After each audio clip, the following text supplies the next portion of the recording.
Okay, let's get started.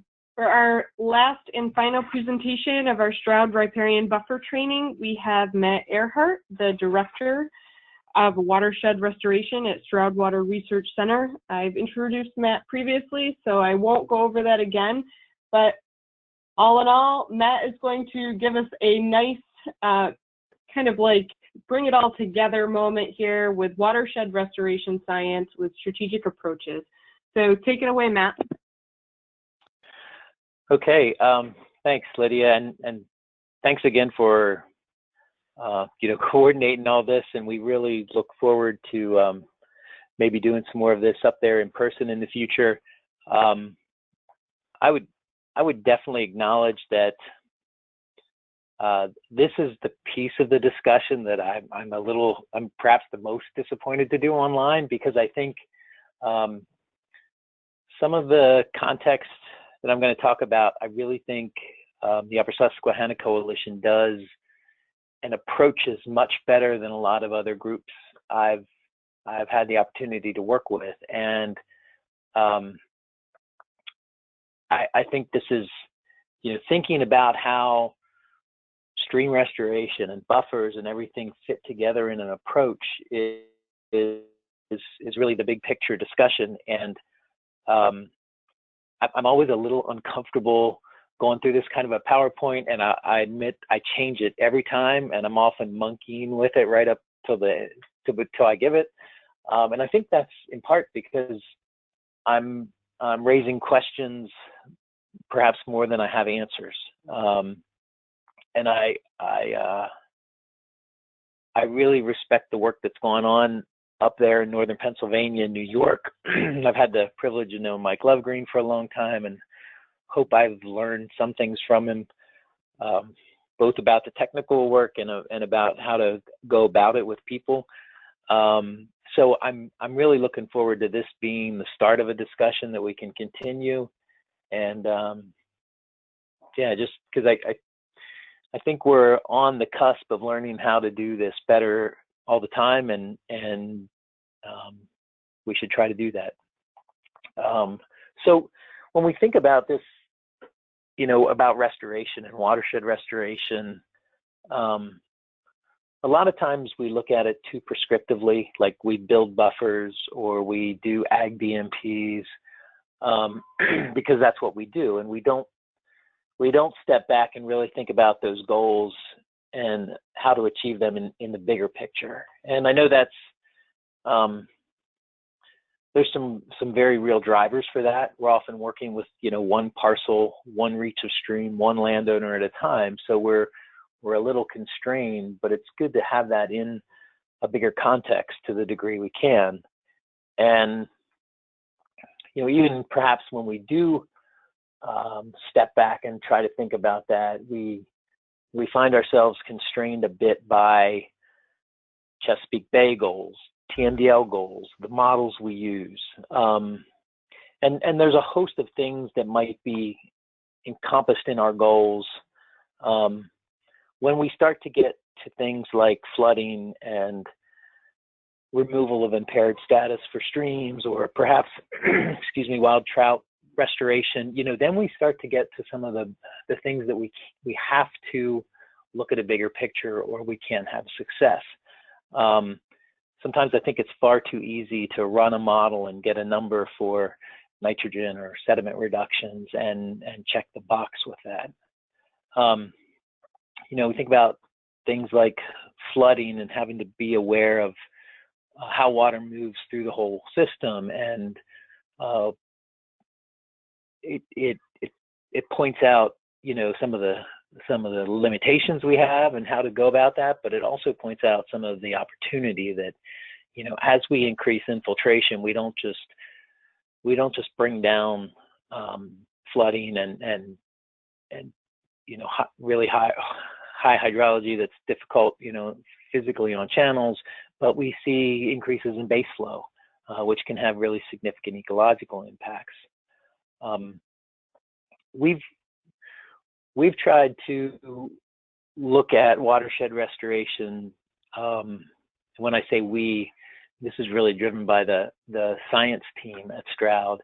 more as a process issue than a BMP issue. We're looking at rates and changes and processes that you can try to understand in shorter reaches, but really become important as you look at the larger watershed scale.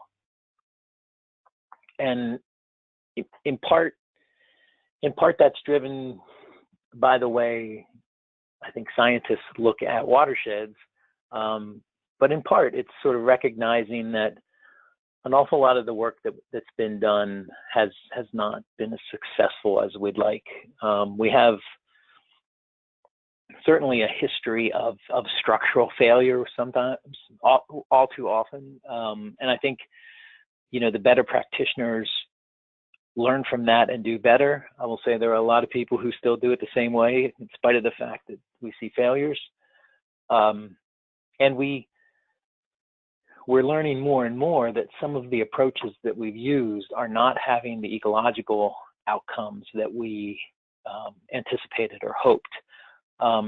Emily Bernhardt at Duke and Margaret Palmer at the University of Maryland have sort of been on the forefront of trying to do a little more assessment about the actual outcomes of watershed restoration efforts. And you'll see some papers from them in a little bit here, but they've driven quite a bit of this discussion.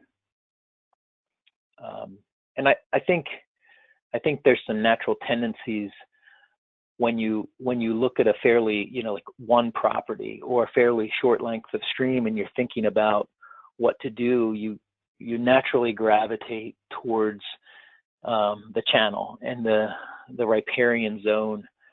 And I think at the same time, when you step back and you look at it more at a watershed scale, it's unavoidable to start looking at the landscape implications and the way we use our landscape and the changes we make that might affect the channel and the streams and rivers. And then there's the this sort of complicated issue that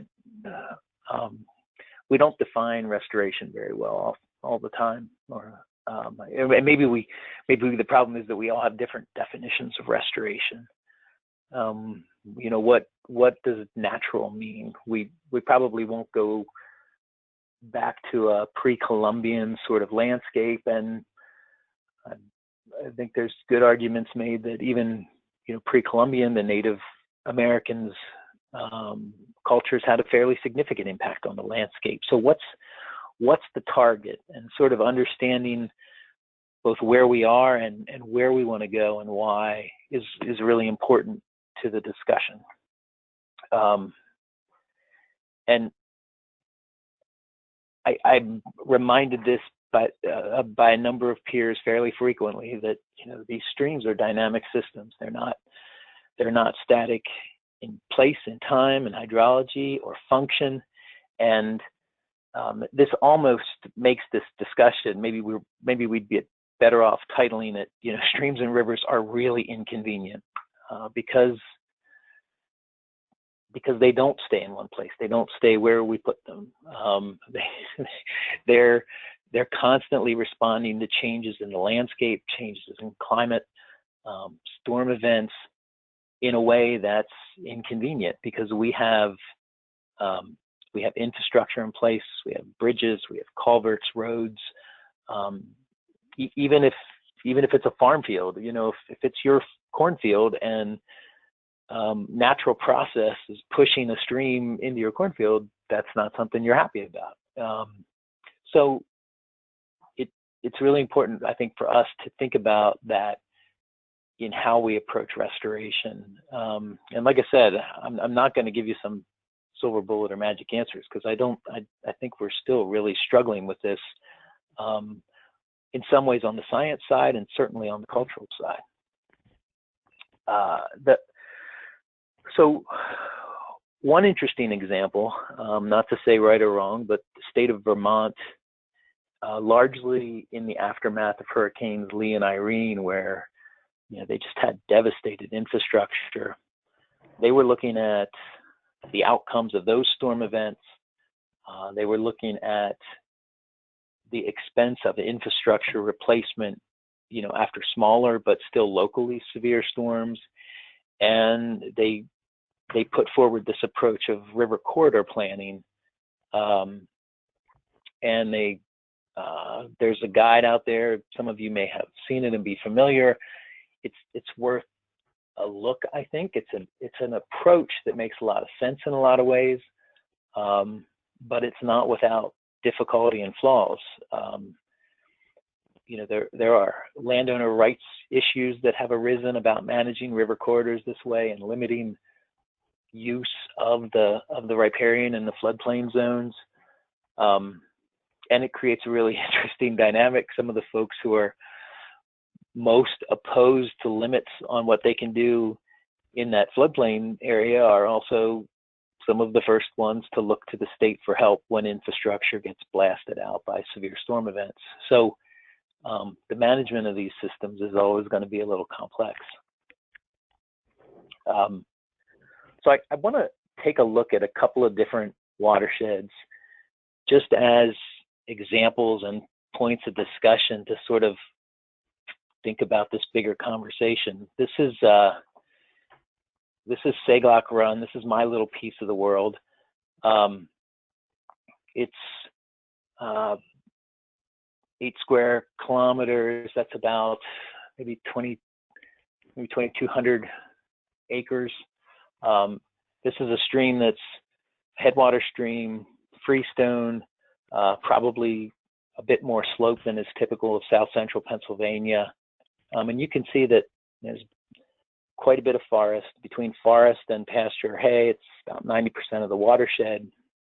This is an exceptional value wild trout stream, so it's about as good as South Central Pennsylvania has to offer.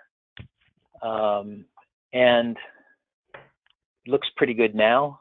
Around the Revolutionary War, this place was timbered really hard. There was an iron furnace adjacent. I shudder to think what it looked like in those days, but it has recovered well. And you can see why it's one of the better streams we have in the region. But we do have, we have erosion. Erosion's a natural process. The stream, it gets really complicated to tell whether it's still adapting to past ills or whether it's completely natural, and this is sort of the natural erosion processes at work, or if there is new, more significant episodes based on increasing storm intensity. So it's a bit complicated, but it's a pretty good example of as well as we're going to do in this region. You can see the streams still meander up against the valley wall. You still are going to have some areas of significant erosion. This is probably an 8-foot bank. But this is one of the places that really made me think about how we approach stream reaches and restoration in other contexts, because in this context, it's pretty easy to see this and know the forested context and be more open to thinking about this as natural process. If you saw this in a park, a farm field, there would be people clamoring to do something about this. And maybe doing something about it is right in some context, but perhaps it is natural process, and we need to think about that. These are photos after some late winter storms. Our models don't accommodate this at all. In this kind of a forested setting, the models don't like to think about this kind of load being generated in a stream bank. It's a little complicated to make them approach it effectively. But when you do, they tend to approach any erosion as net export from the reach, so that, if we lose sediment here, it ends up in the Susquehanna River or the Chesapeake Bay. And it's just the way they work, because it's far easier for those models to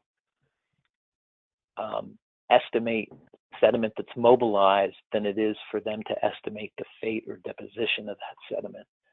But when you go downstream, you find this. There are sediment deposits on the floodplain, and this is what river systems do, but some of these are 6 or 8 inches deep, maybe 25, 30 feet wide here, and you can see them throughout. So when the models do estimate the load, we're often overestimating export because we're not thinking about this local deposition, and that is sort of a really inconvenient reality for things like the Chesapeake Bay model. Another thing streams do is they move around, right? So this stream historically followed the path to the right, and then there was a debris dam, and it pushed the channel over to the left. And again, here in this kind of a setting, this is natural process. There's old channels, there's current channels. If this happened in a park or a farm field, we would look at it as an impairment that needed to be addressed or fixed. And then, to add insult to injury, the debris dam moved, and now the stream wants to occupy both channels. I mean, the audacity, but it happens. And how we respond to it and how we treat that is different in different places, right? And it's not. This happens broadly. It looks a little different places. This is a stream in Sullivan County, Pennsylvania, so north central PA. Similar context. Stream started about 8 or 10 years ago, occupying sort of the current channel and an old channel. Debris jam shifted, and now the stream's over completely in the old channel for now. But it's nothing that's not sort of natural process. And these debris jams are another piece of that natural process that's really inconvenient. It's inconvenient if you have a farm field, that this might accelerate the local flooding, even though it might be good in the big picture of watershed context. It might be a real problem if you have a bridge that you're worried about maintaining, or a culvert. But they're, not only are they here and they're natural, they're part of what forms our healthy watershed systems. This roughness, this debris creates variability in the channel. It creates good habitat. It adds organic material to the stream. So there's a lot of upsides to it that are part of the natural system. This is Avalanche Run and Glacier National Park. You have the same kinds of dynamics in natural systems all across the country. Streams, debris, splits in channels, changing over time, darn inconvenient if you have infrastructure there. And in fact, in some places in the country and globally, we're seeing movements to add debris intentionally back into channels, trying to do it in ways that makes it stable and less likely to move, but to add habitat diversity, improve salmon spawning. These images are from Washington State, but it's certainly not the way we tend to think about debris in the East, and maybe we need to incorporate that into our thinking a bit more. This is a little slide that I love, and I think people should spend some time with it if you're not familiar. Lane's balance is a demonstration of equilibrium and disequilibrium in streams. When you think about this complex scale and what a change in stream slope or sediment load does, and you look at the arrow in the center and think about how things get out of balance and whether that creates a degradation scenario or aggradation scenario, and then what the stream does to balance that out. And I think if you go out and you look at streams and you think about this, it can really give you some insights, particularly if you work your way through a watershed, just thinking about what's going on and why.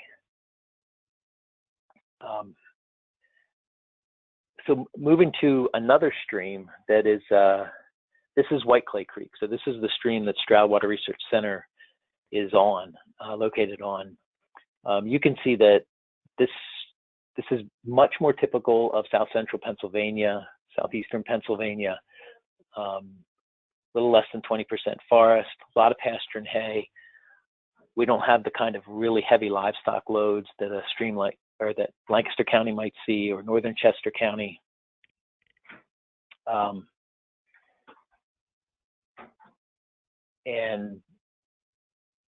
The Stroud Center has been there for about 53 years.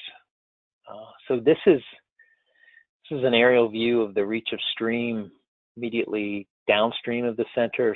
Stroud is just off the top of the slide, or our campus. And you can see this was a stream that was probably strongly encouraged to be straight at one time in its past, and is starting to reacquire the meanders. This is what it looks like from the ground. The stream banks are probably around 3.5, 4 feet here. This is maintained in a meadow state as part of a long-term research project. The stream's really dynamic. It's moving across its floodplain. Interestingly, the volume of the channel is staying almost completely the same year to year to year. So even though it's moving, the channel volume is the same, and the floodplain itself is a grading. So this extended reach of stream is a net sink for sediment. This reach is acquiring sediment, even though it is fairly mobile. And this is one of the issues that we still really need to get some resolution on. All of our models, you can model this stream and propose things like bank stabilization, stream restoration, and it will show you significant reductions in sediment load. And it's just not the case. We know it's not the case because we got detailed information on that stream. But for municipalities who are looking at their MS4 permits, folks who are looking at Chesapeake Bay reductions in sediment, they're sort of confined to what the model says in many ways. I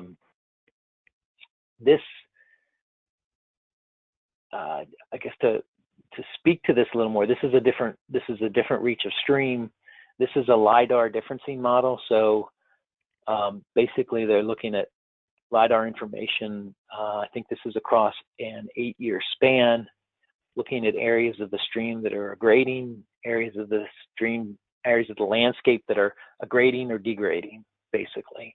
So the Center for Watershed Protection and Mike Hickman did some of this work, quite a bit of this work. And I'm going to show you some numbers from, in particular, around the Harrisburg area, where they were looking at proposed BMP implementation in channel changes, basically, to meet their MS4 permit requirements.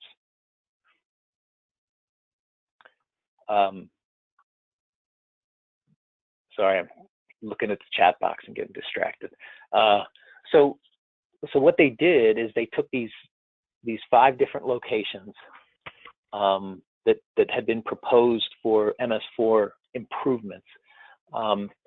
They looked at the proposed the sediment reductions that they were going to look at, or the erosion rates they were looking at, based on 3 different methods.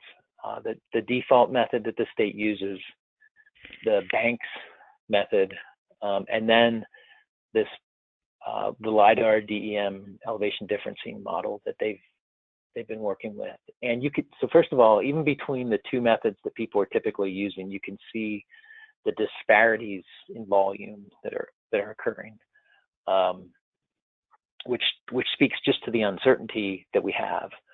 And then when you look at sort of ground truth LiDAR differencing models, you see a pretty dramatic difference. In fact, in number 10 on the left-hand column, you have a stream that's showing significant degradation, even though the LiDAR information shows that it's a grading. So it really speaks to the fact that our models are out of whack. Actually measuring this kind of work is really expensive, so we don't tend to do it, and we rely very heavily on our models. This is the reach of streams. So you can see our research center campus there. This reach of stream extending from the road about 2/3 of the way up the photo is what we call the restoration reach, and this is in a long-term science NSF funded study. So this area used to be cow pasture, fairly heavily impacted. It was reforested. It was actually reforested twice because we didn't do it very well in the beginning. The trees here are between 20 and 25 years old. The trees in the northern third of the reach there are between 80 and 100 years old. So that's an older forest. So if we look at this, what we call the restoration reach, the newer forest, you'll see this stream here is about 2.5 times the width of the meadow reach below the road.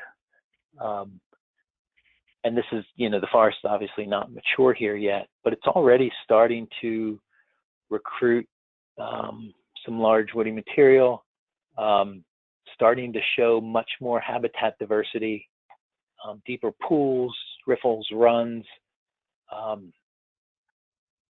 and it's on the trajectory we hope it would be on. There were no more significant interventions here than planting the trees, but I would certainly acknowledge that it's 20 or 25 years and a lot of patience to go from one stream to the other. And then if you move further upstream, you can see that the stream's even wider, probably more like 3 or 4 times the width of the meadow reach.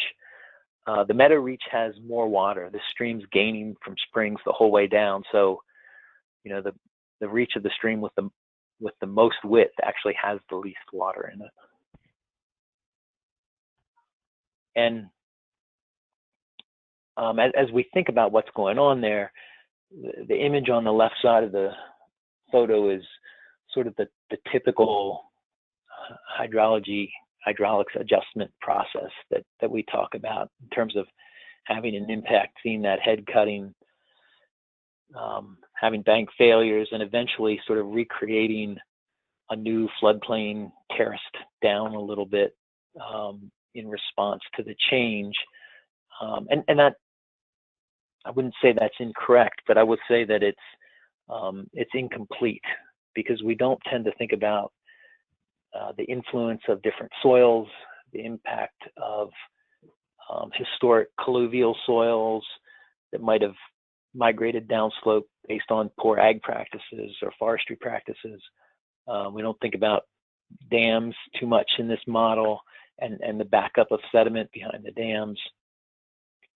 We know different kinds of vegetation, for instance, grass to forest, can have a dramatic effect on channel width. And frankly, the increasing storm intensities that we're seeing and I'll just speak to South Central Pennsylvania for now, we see many more intense storm events a year than we used to. And we don't really know what effect that has on what we've long considered to be natural processes. Sorry, but the tie is seriously still up. So a different site. This is a site, not to throw my brother under the bus, but thump, there he goes, I guess. So my brother works for land studies. He's an engineer. This is a project in Lancaster County, outside of borough of Manheim. Stream's called Rife Run, and this this stream has probably 4 or 5 feet of legacy sediment that was from an old mill dam on the site, and the municipality was looking for MS4 opportunities, and there were grants available, so they ran the models and decided to do this project. So they excavated quite a bit of sediment, and there's certainly nothing in and of itself wrong with that. But there's some interesting things to consider here. So this stream has grade controls and lateral controls.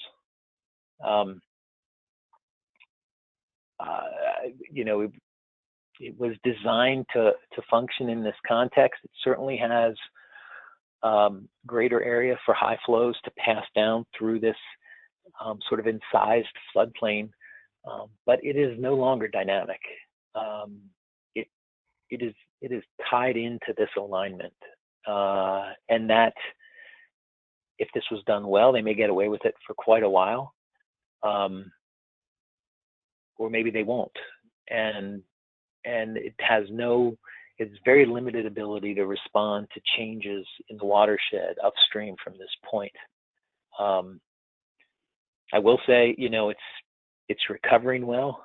I'm sure this was a tremendous negotiation between municipality and consultants and the states, and trying to figure out how much room they were willing to give for this project. So I don't make my critiques as much about the design or the consultants as the process that we use. Vegetation's coming in. I'd love to see more trees. I tell my brother that all the time.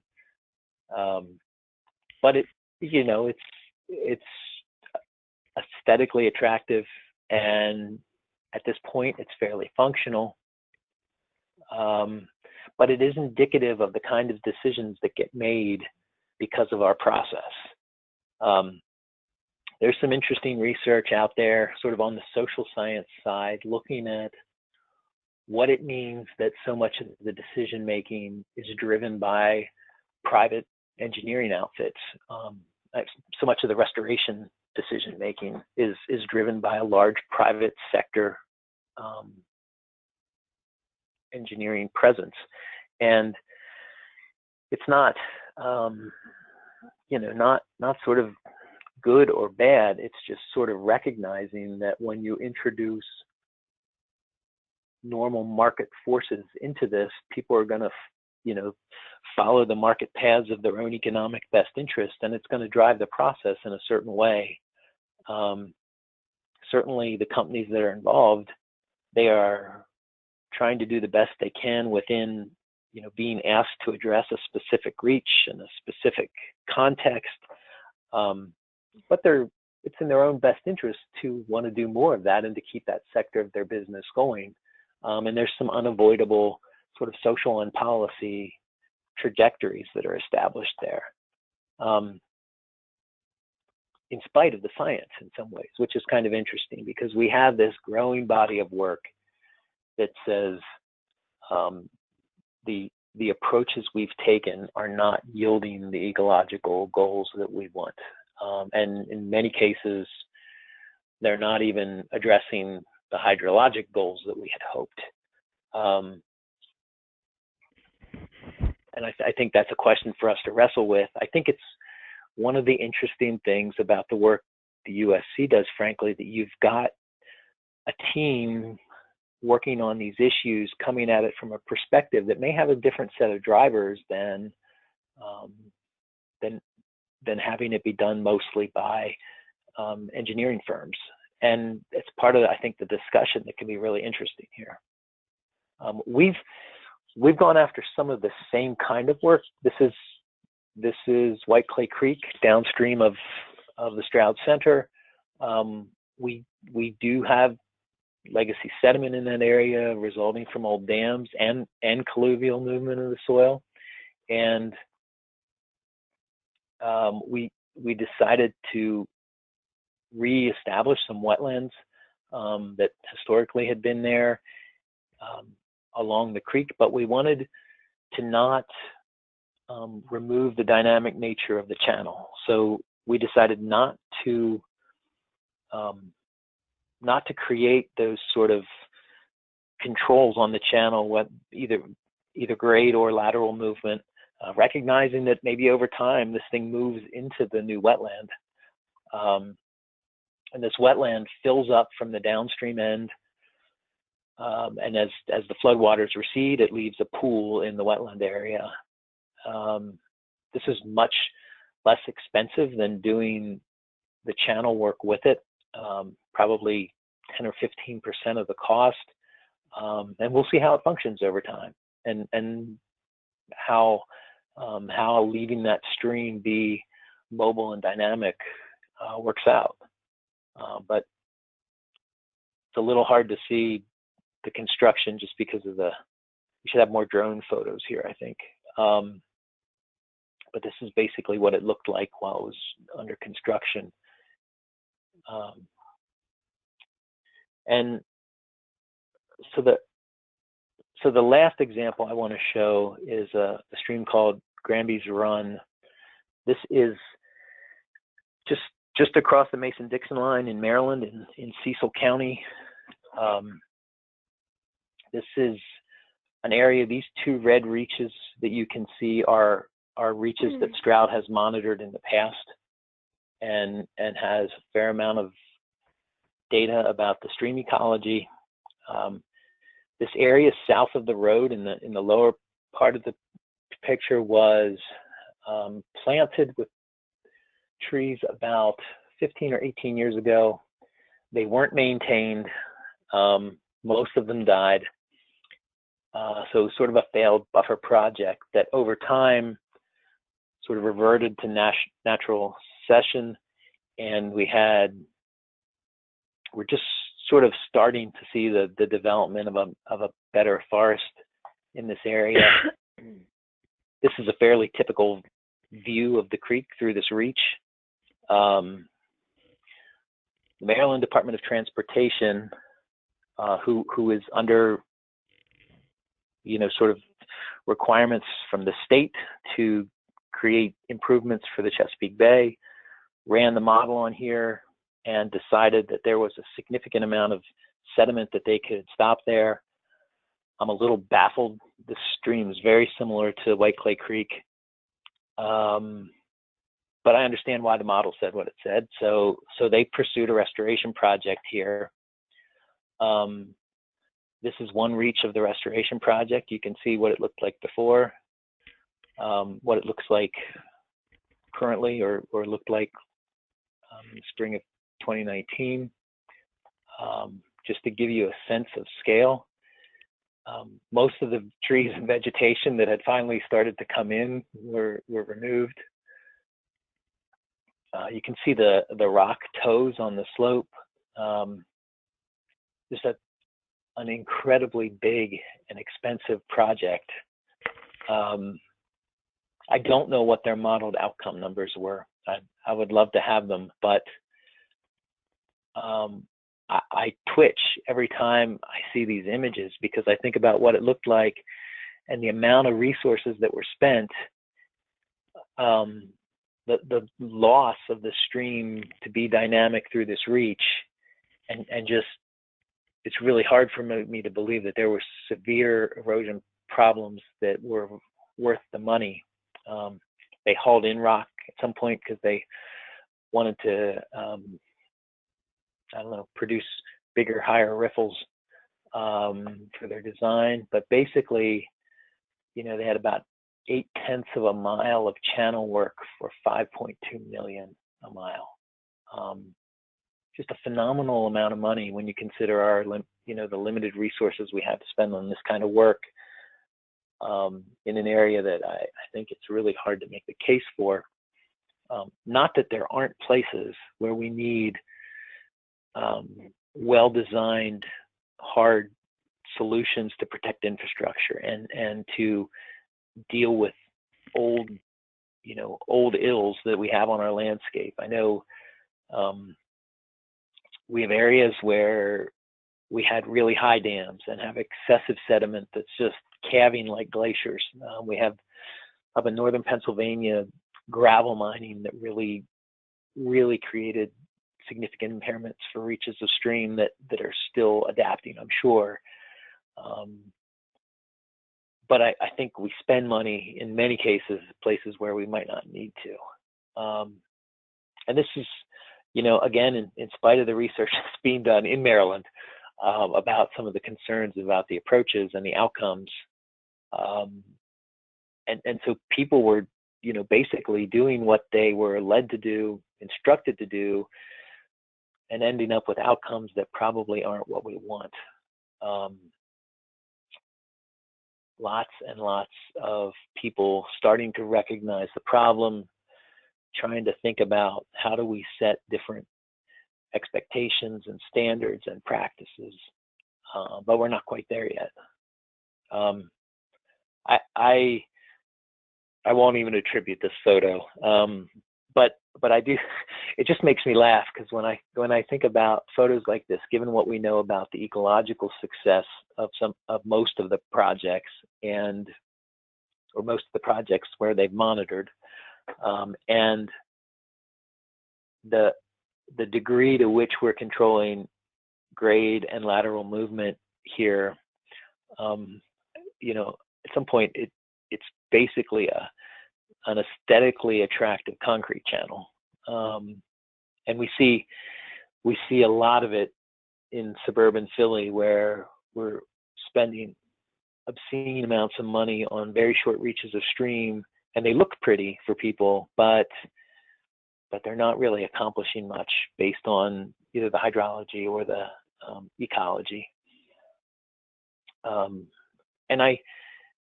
And so when you step back from that sort of approach and think about the watershed context and think about what's possible, how else might we be able to impact streams and hydrology and downstream flooding and the ecosystem as a whole, we have more tools when we look at the whole watershed.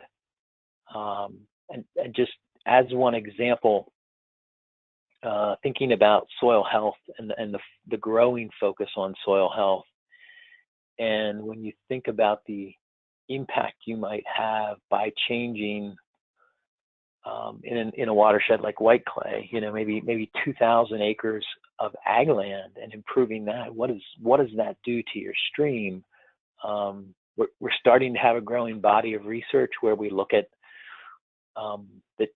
the differences. We're starting to have really good science and data about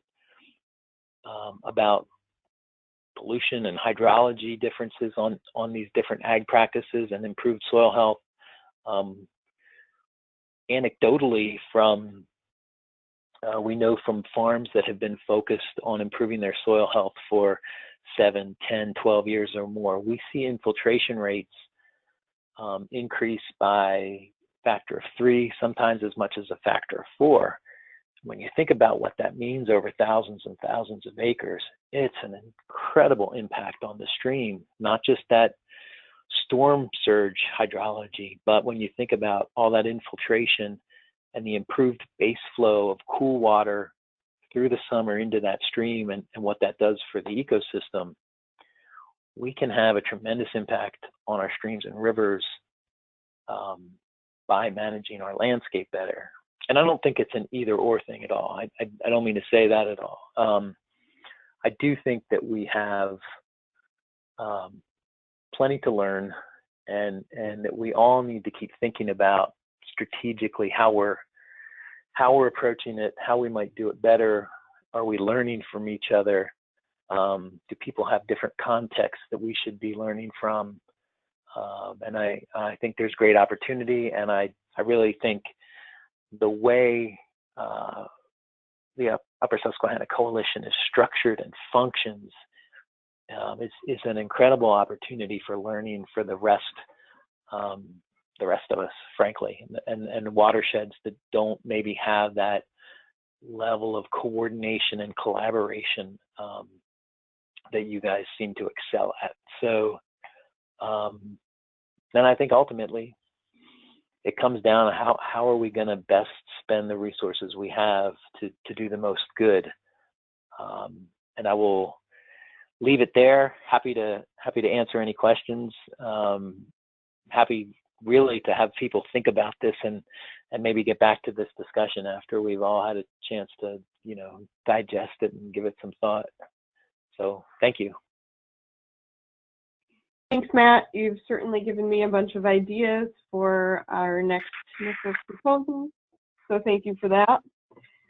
Does anybody have any questions you want to put into the chat box for Matt? I know Beth had stated, and maybe everybody saw this, about stop calling large woody debris, and instead call it material. I totally agree. But otherwise, thank you for that. We'll just wait a few minutes on the line here, see if anybody comes up with any questions. Certainly for me, it's painful to see, you know, millions of dollars being spent on not even a mile stretch of stream. You know, the things that we could do with that money. It's really unbelievable to see that all being spent in one place.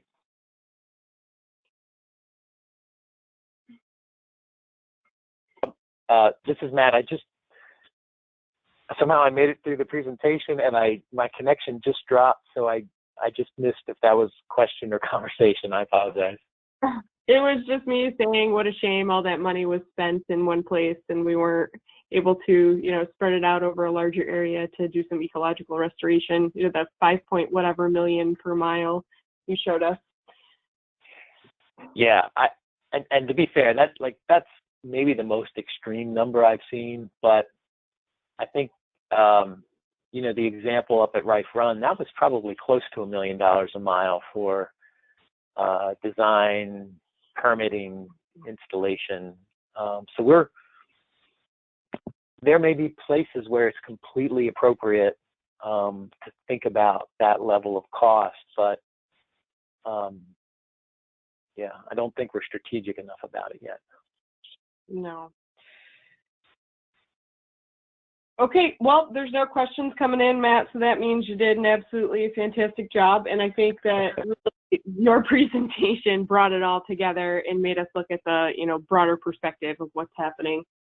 So I guess I'll just end with saying thank you, everybody, for participating in this training. I'm going to send a follow-up email with an evaluation, so please fill that out for us so that we can do a better job next time.